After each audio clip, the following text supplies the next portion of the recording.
और जो समर्थन के साथ चले, लोगों के साथ चले, हमारे भाई बुजुर्ग बड़े, हमारी माताएं बहनें, आपको मैत्रा की इस पावन धरती पे आपका ये भाई, आपका ये बेटा सर झुका के हाथ जोड़ के प्रणाम करता है और आपके आशीर्वाद को स्वीकार करता है। भाइयों, मेरे दोस्तों, मेरे बुजुर्गों, माताओं बहनों, इतिहास के सुनहरी पन्नों में जब कभी 2024 की कोई भी इबारत लिखी जाएगी तो ये मान के रहना, मैत्रा के इस जनसलाम को सुनहरी अक्षरों में लिखा जाएगा। यहाँ के ऐतिहासिक जो लोग हैं, आप समझ सकते हैं, समाज के हर एक वर्ग के लिए कार्य करने के लिए जिस तरह से लोग तत्पर आज आ रहे हैं, ये बताता है कि हमारे यहाँ के रहने वाले लोगों के बीच में किस किस्म की समस्या। आप देख सकते हैं कि इतिहास के पन्नों को खोल के देखें। अगर चंद दिनों के पहले जो हमारे बड़े भाई प्रदीप कुंडल जी ने बात रखी, तो मेरे को बताइए कि रामबन असेंबली में बैठे उन नौजवान, उन बुजुर्गों, उन भाइयों, उन बहनों और उन माताओं ने आखिर ऐसे शूरवीर पैदा किए थे जो रामबन से जम्मू गया और पार्टी कार्यालय में रामबन के हित की बात करने के लिए।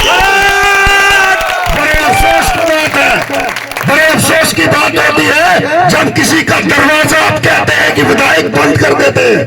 लेकिन ये देखिए, इतनी बड़ी पार्टी जो ये कहती थी कि हम विश्व की सबसे बड़ी पार्टी है, उसके दरवाजे रामबन असेंबली सेगमेंट के लोगों के लिए बंद हो गए, मात्र एक व्यक्ति के लिए, मात्र एक व्यक्ति के लिए। वो भी कौन,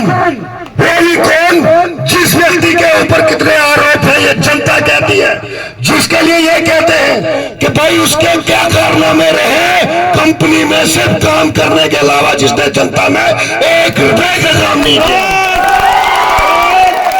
ये 1 रुपए का काम नहीं किया। बड़े बड़े शूरवीर पैदा हुए, बड़े बड़े सूरमा पैदा हुए, बड़े बड़े लोगों ने इतिहास लिखे है हमारी माताओं के आशीर्वाद से। लेकिन हम अपने संस्कारों से कॉम्प्रोमाइज नहीं कर सकते, समझौता नहीं कर सकते। क्या देख कर आखिर हमारी बात को अनदेखा किया गया। रामबन की जनता, उसमें लायर एसोसिएशन, किसान, नौजवान, बुजुर्ग, महिला, माता पिता, समाज का हर एक वर्ग, हिंदू मुसलमान, चाहे किसी जाति पंथ का क्यों नहीं था, डेपुटेशन लेके जम्मू जाता है तो वहां के बड़े बड़े नेता, एक नेता जो राज्य की कमान में थे, जम्मू कश्मीर की बात कर रहे हैं, जिसकी बागडोर थी, उनके मन में कुछ और था और धन में कुछ और था। आप जनता के स्वाभिमान के साथ टकरा नहीं सकते, जनता के मान सम्मान को ठेस नहीं पहुंचा सकते। ये इनकलाब की बात होती है तो आपने जिसको प्रत्याशी चुना है, जिसको टिकट दी है, उसका मुकद्दर। लेकिन एक बात तो तय है कि जनता उसकी जमानत जब्त करके रहेगी, क्योंकि वो जमादारहीन व्यक्ति था। उसके पास अगर उसके कारनामों की फीस देखी जाए तो आप पन्ने खोल के देखें कि कितने नौजवानों ने मेरे पूरे असेंबली सेगमेंट में ये बताया कि पैसे के अलावा उधर कोई व्यक्ति लगता नहीं, जो लगा उसको बाहर निकाल दिया, जिस पर मोहर लगी ओके लिखा और कहा कि पैसा दिया, क्या दिया तो लगा, और जिसने नहीं दिया तो आर करके रिजेक्ट कर दिया गया।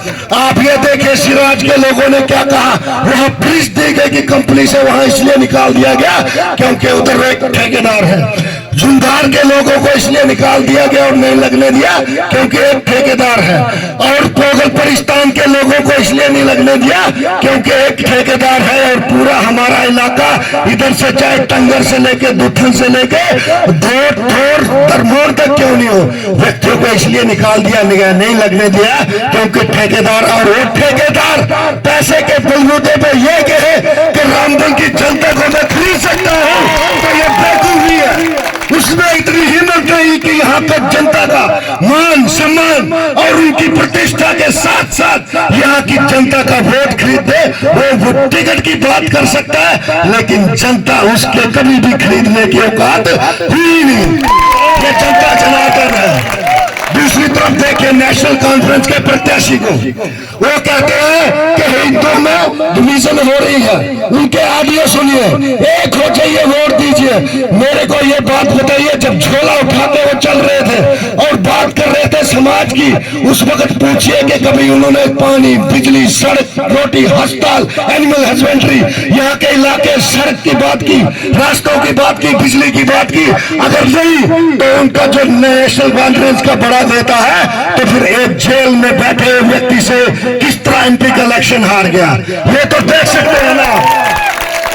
एक व्यक्ति ने उसको जो जेल से नॉमिनेशन भरा और जम्मू कश्मीर का जो चीफ मिनिस्टर था उसको हरा देता है, तो इसका मतलब साफ है कि हमेशा उन्होंने धर्म की राजनीति की और धर्म के नाम पर वोट मांगे, लोगों के बीच में कभी नहीं रहे, लोगों की बात नहीं की, यहाँ के लोगों को वो नहीं समझाया कि उनका वोट क्यों मिलना चाहिए, लोगों के रोजगार की बात नहीं की, सिर्फ गुमराह करते रहे, लड़ाते रहे। तुम एक खेल खेलो, दूसरा खेल खेलेगा, लेकिन ये अत्याचार और जुल्म अब जनता किसी भी सूरत में बर्दाश्त नहीं करेगी। बड़े अफसोस की बात है, मैंने देखा कि कुछ चंद लोग, और सरेआम में कहता हूं कि चंद लोग इधर से, आपका ही सरपंच इधर टंगर में कैंपेन कर रहा था और आप बोल रहे हो इधर कुछ हुआ ही नहीं।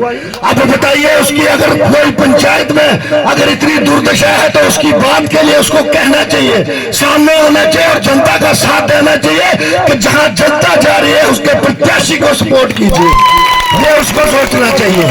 आप देख रहे हैं किस तरह से नीतियां बदलती है, सिद्धांत बदलता है, उसूल बदलता है, लेकिन एक बात तो तय है कि इस बार जनता की जंग किसके साथ है। एक तरफ दलबल है तो एक तरफ ये जनबल है, और ये जनबल जीत के रहेगा, ये जनबल जीत के रहेगा। एक तरफ वो व्यक्ति है जो भ्रष्टाचार में लिप्त है और जो इलाके की तरक्की में रिकॉर्ड बनते हैं, और एक तरफ वो व्यक्ति है जो अपने हक की बात करते हैं, अपने तरक्की की बात करते हैं, रोड की बात करते हैं, बिजली की बात करते हैं, पानी की बात करते हैं, और मैत्रा पंचायत की डेवलपमेंट की बात करते हैं। वो लोग हैं, इन लोगों के साथ कौन है? उन्होंने कभी हॉस्पिटल की बात की, आपको पता होगा कि 2014 से पहले ट्रामा हॉस्पिटल बन के तैयार था, लेकिन आज तक फंक्शनल नहीं है। एक भी व्यक्ति का बयान देखिए कि वो फंक्शनल क्यों नहीं है, उनसे पूछना चाहिए। ना मैं डीडीसी, ना बीडीसी, ना मैं एमएलए, ना मिनिस्टर, एक आपका भाई है, आपका बेटा हूं, लेकिन ये बात मैं उस वक्त भी उठाता रहा, अब भी उठा रहा हूं, और जिस दिन आपके समर्थन से असेंबली में पहुंचूंगा निसंदेह ही उठाता रहूंगा। कोई ऐसा पैदा नहीं हुआ जो जनता की आवाज को दबा सके। जनता की आवाज ऐसी होती है जो अच्छे के तख्त भी बदल देती है और ताज भी बदल देती है। इस आवाज को पहचानिए, इनकलाब को जिंदा रखिए, भाईचारे को जिंदा रखिए। यह बात है रोजगार की, यह बात है तरक्की की, यह बात है अपने हक की, यह बात है सड़क की, यह बात है पानी की, बिजली की, रास्ते की, यह बात है कौमी एकता की। क्या आपने कभी देखा कि इस तरह से हिंदू, मुसलमान, सिख, ईसाई एक जनसैलाब निकलकर बाहर आए और ये कहे कि इस बार प्रत्याशी जनता का है, और जनता के प्रत्याशी का चुनाव निशान जो है वो सलाई की मशीन है, और ये मशीन जोड़ने का काम कर रही है। ये भली भांति आप एक दूसरे के चेहरे पर देख सकते हैं, ये मशीन जोड़ने का काम कर रही है। इस मशीन को चलाइए, अपने इलाके की तरक्की को बढ़ाइए, एक साथ चलेंगे, एक साथ बढ़ेंगे, आगे चलेंगे, अपने कदमों के साथ कदम मिलाएंगे, की तरक्की हो, खुशहाली हो। अब अपनी आवाज को हम बुलंद कर सके, हमारी आवाज को निरंतर पता क्यों दबाया गया? क्यों हम कभी जिंदगी में पानी के लिए, कभी स्कूल के लिए, हॉस्पिटल के लिए, कभी हमने रोड तरक्की के लिए वोट नहीं किया। हम वोट करते आए सिर्फ पार्टी के लिए, इसीलिए हम भटकते रहे। आज एक बार आप मान लिए, वोट ही तो है। यहाँ की जनता आह्वान करती है, ना जमीन मांग रही, ना मकान मांग रहा, ना पेड़, ना गाड़ी, ना पैसा। एक वोट, सिर्फ एक वोट आप इकट्ठा कीजिए और सिलाई की मशीन को दीजिए, और उस एक वोट के लिए आपके इस बेटे भाई ने पूरा जीवन समाज के लिए अर्पित कर दिया है। वो कहते हैं कि लोगों के मकानों के, बड़े बड़े मिनिस्टरों के दरवाजे बंद होते हैं, लेकिन हमने भी शपथ खाई है कि हमारे दरवाजे हमेशा जनता के लिए खुले रहेंगे, चाहे दिन हो रात हो, सुख दुख हो, खुशहाली हो, जिन भी परिस्थितियों में आपका भाई, आपका ये बेटा हमेशा जनता के साथ रहेगा और आखिरी दिन तक रहेगा। ये इतिहास है। इसी पर जब 40-10,000 से ज्यादा लोग जब घर पर आए तो वही संकल्प लिया गया था कि हम इंडिपेंडेंट प्रत्याशी हैं और इंडिपेंडेंट ही रहेंगे, इंडिपेंडेंट ही रहेंगे। और एक बात और कही थी कि रघुकुल रीत सदा चली आई, जान जाई पर वचन न जाए। ये वचन है जो भ्रम की स्थिति पैदा करते हैं और कहते हैं। उनको पूछिए कि उन्होंने समाज के लिए क्या कहा, यहाँ हॉस्पिटल के लिए कितनी बात की, मैत्रा के लिए कितनी बात की, मैत्रा की तरक्की के लिए कितनी बात की। यहाँ डिस्ट्रिक्ट हेडक्वार्टर होने के बावजूद अगर कोई पानी, नल के बिजली और ड्रेनेज की बात करते हैं तो बड़ा अफसोस होता है ऐसी एडमिनिस्ट्रेशन के लिए कि उनकी आंखों के आगे पट्टीबंदी होगी कि हेडक्वार्टर में डिस्ट्रिक्ट कॉम्प्लेक्स है और यहाँ की पंचायत का ये हाल है। आवाज कौन उठाएगा?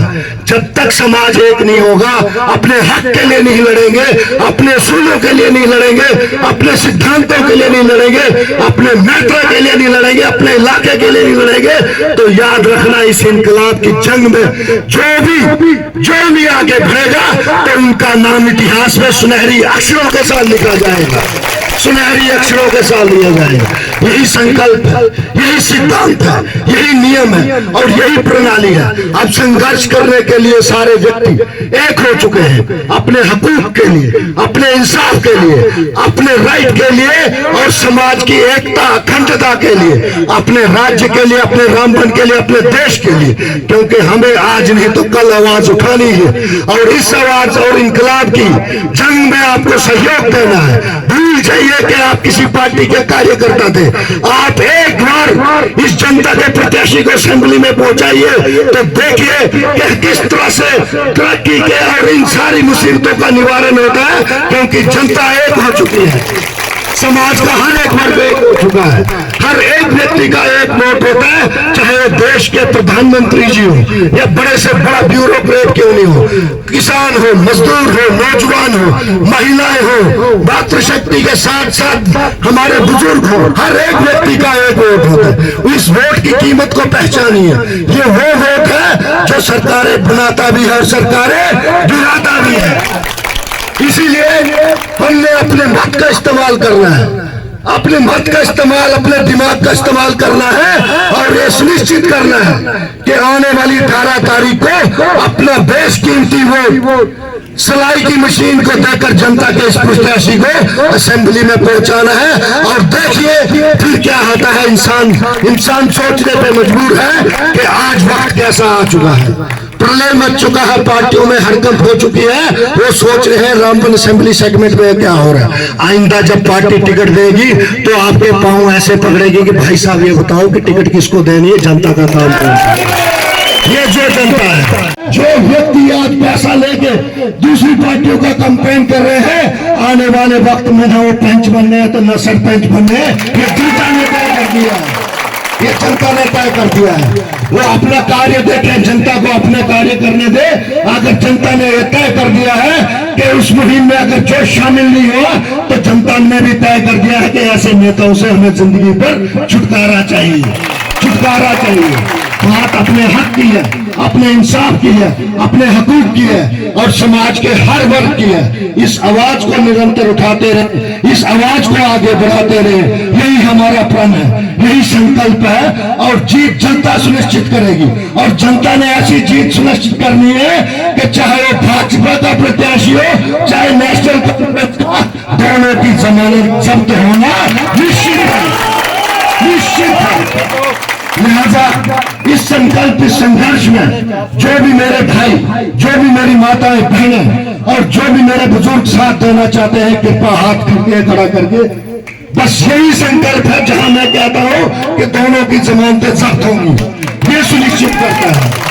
आप संघर्ष कीजिए, आगे बढ़िए, सहयोग कीजिए। जहां तक आपकी पहचान हो, आपका पड़ोसी हो, मित्र हो, परिवार के सदस्य हो, जहां तक आपका लाइसेंस है वहां तक पहुंचाइए कि आने वाली 18 तारीख को हमने सिलाई की मशीन का बटन दबाकर जनता के इस प्रत्याशी को भारी अक्सरियत से जिताना है। आपका स्नेह, प्यार, आशीर्वाद इसी तरह से बना रहे। मैं ये और रामपुर की जनता हमेशा आपकी ऋणी रहेगी, आभारी रहेगी। इन्हीं वचनों के साथ मैं यहाँ विराम दूंगा और 3 नारे दूंगा, इसका आप जवाब दोगे। भारत माता की, भारत माता की, आजाद हिंदुस्तान, आजाद हिंदुस्तान, इंकलाब, इंकलाब, आवाज दो, आवाज दो। जय हिंद, जय भारत। एक बार आओ, 16 तारीख को जनता के आह्वान पर मेरे घर से पूरी रामबन असेंबली सेगमेंट की जहां तक जनता है वो आ रही है। आप में से कौन कौन माताएं बहनें आने चाहती, बुजुर्ग, वो ये जनसलाम देख के मैं निश्चित फिर कहता हूं कि दोनों की जमानतें जब्त नहीं। उस दिन देखे जनसलाम, सुबह 10 बजे घर पर आइए ताकि आपको ये पता लगे कि जनता का प्रत्याशी कहाँ है। आप ये सुनिश्चित कीजिए कि आप घर पर आइए ताकि कभी किसी व्यक्ति को चिराग लेके ढूंढना नहीं पड़ेगा उसका एमएलए या विधायक कहाँ रहता है। उसको शुरू से ही पता होगा कि उनका भाई बेटा कहाँ रहता है। जहां पर जाना है, जिसके सुख दुख में हम शामिल होंगे। तो इन्हीं संकल्पों के साथ हम आगे बढ़े, ये कार्य आगे बढ़े, ऊपर वाला हम सबकी रक्षा करे और सभी एक सिद्धांत को लेकर आगे बढ़े। हम आगे चलेंगे, चलेंगे, जरूर चलेंगे और भारी अक्सरियत से जनता जीतेगी। रामबन की जनता की जय हो, रामबन जनार्दन की जय हो, मैत्रा के सभी सहयोगों की जय हो।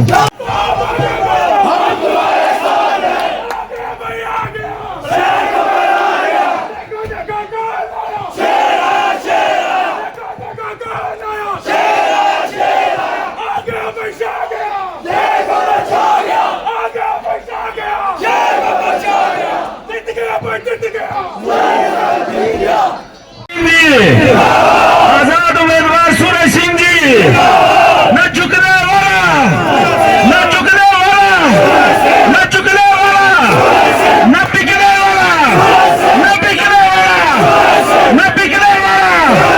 जीत गया भाई, जीत गया, जीत गया भाई, जीत गया। गाँव गाँव से आई आवाज, गाँव गाँव से आई आवाज, गाँव गाँव से आई आवाज, बुजुर्गों से आई आवाज, नौजवानों की यही आवाज।